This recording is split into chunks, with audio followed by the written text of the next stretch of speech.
নমস্কার, কেমন আছেন সবাই? তনুশ্রী ব্লগে সবাইকে স্বাগত জানাই।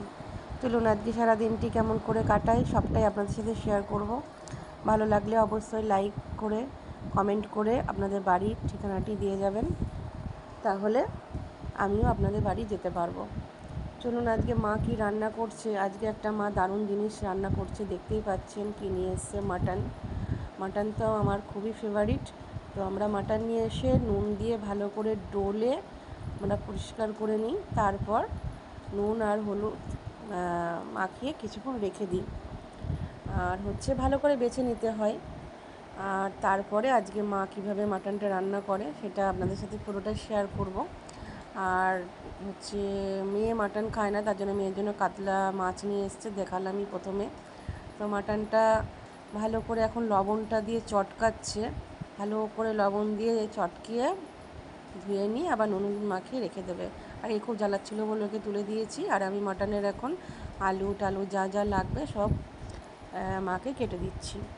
তা আমি মাকে বললাম যে মা আলুটাকে আধখানা করে রাখবো। মা বললো না, আধখানা করে রাখলে সেদ্ধ হবে না, তো একটা আলু চারফালি করতে। তো সেটাই করছি। আর একটা টিপস আপনাদের দেবো, সেটা হচ্ছে পেঁয়াজ যখনই কাটবেন একটা বাটিতে বা একটা গামলায় জল নেবেন। জল নিয়ে পেঁয়াজটাকে কাটবেন, মানে খোসাটা ছাড়িয়ে জলে দেবেন। দিয়ে যতগুলো পেঁয়াজ কাটবেন ততগুলো পেঁয়াজ খোসা ছাড়িয়ে জলে দেবেন। তারপর জল থেকে তুলে কিছু কিছু করে আবার জলে দেবেন, তাহলে দেখবেন চোখটা জ্বলবে না। আর এই যে আমি লঙ্কা রসুন সব ছাড়িয়ে নিয়েছি, আলুটাও কেটে দিয়েছি, পেঁয়াজ কুচিয়ে দিয়েছি, দেখতেই পাচ্ছেন। মেয়ে এখানে পড়তে বসেছে। আর এইখানে এখন আমি এইগুলো ঠাকুরের বাসনগুলো মাজবো, তবে এখন মাজবো না, একটু পরে মাজবো। আর এই যে আমাদের ঠাকুরের ঘরটা মা আজকে পরিষ্কার করবে। আর আজকে কিন্তু রোদ্দুরটা খুব ভালোই উঠেছে, আকাশ একেবারে পরিষ্কার ঝলমলে রোদ্দুর। আর এই দেখুন, আপনাদের দেখানো হয়নি, এই পাখাটা কালকে কেনা হয়েছে। আর আমার বিছানাটা এখনও তোলা হয়নি। আর আমার মহাদেব বাবা ফটো, দাদু দিদার ফটো সব ওখানে আছে। আর এটা খুব দুষ্টমি করছিল ভলুর সাথে, তাই জন্য ওকে তুলে রেখে দিয়েছি ওপরে। আর চলুন রেসিপিটা কী করে মা করে আপনাদের সাথে শেয়ার করি। দেখুন, আগে আলুটা ভেজে নিচ্ছে, তারপরে ফোড়নে পেঁয়াজ শুকনো লঙ্কা, তেজপাতা, জিরে সব ফোড়ন দেওয়া হয়েছে। এরপরে মাংসটা কষিয়ে ভেজে নেবে।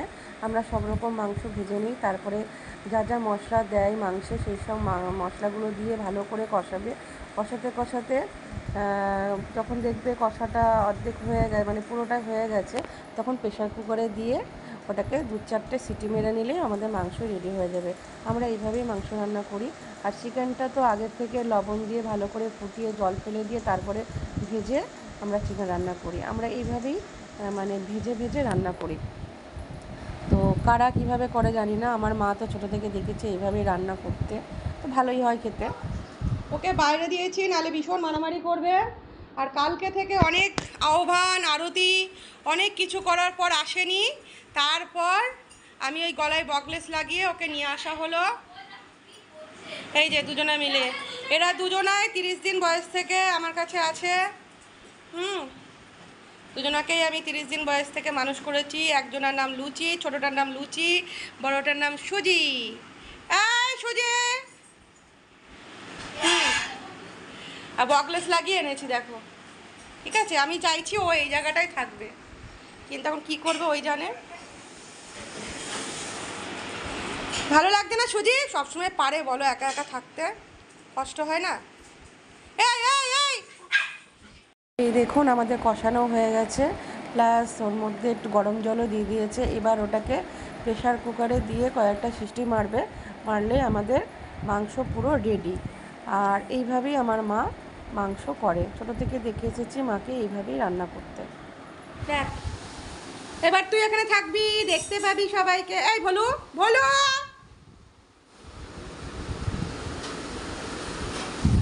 এই যে সুজি, দেখেছো বন্ধুরা, এটাই আমি চেয়েছিলাম। ভলু এখন যেতে পারলো না, ঠিক আছে?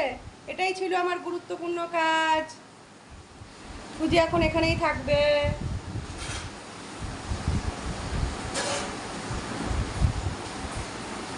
ঠিক আছে, এখানেই থাক। সব কটাকে নিয়ে এক জায়গায় থাকা যাবে, এটাই হচ্ছে আমার কথা।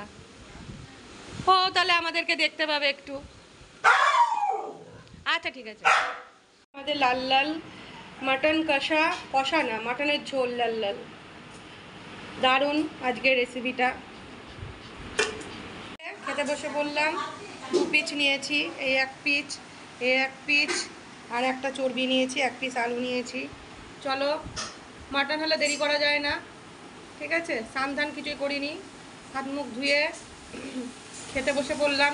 আর এই দেখো আমি এখন ঠাকুরের বাসনগুলো তেঁতুল দিয়ে, লেবু দিয়ে, সার দিয়ে, মাটি দিয়ে সুন্দর করে একেবারে মেজে ঝকঝকা করে দেবো।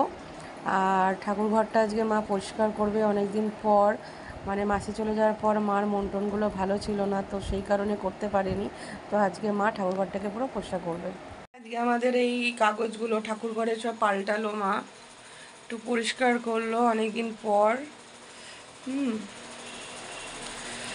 আর এই দেখো রাধা মাধবটা ওরম হয়ে আছে, ওকে জামা কাপড় পরানো হবে।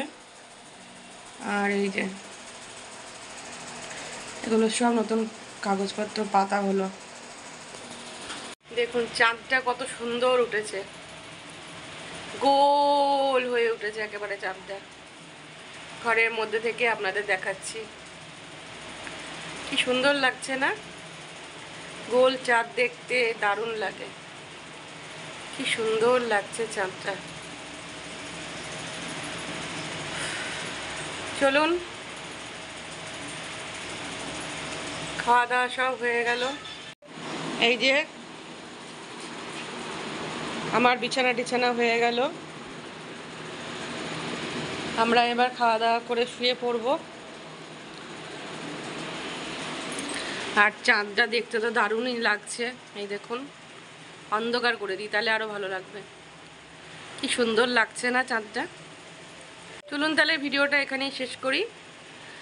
আর ভালো থাকবেন সবাই, সুস্থ থাকবেন, সাবধানে থাকবেন। আর পুরো ব্লগটা কেমন লাগলো অবশ্যই কমেন্টে জানাবেন। আর ভালো লাগলে একটা লাইক করে দেবেন। সবাই ভালো থাকবেন, সুস্থ থাকবেন, সাবধানে থাকবেন। দেখা হবে একটা পরের ব্লগে। চলুন টাটা, গুড নাইট। চাঁদ মামাকেও আমরা গুড নাইট বলে দিই, টাটা।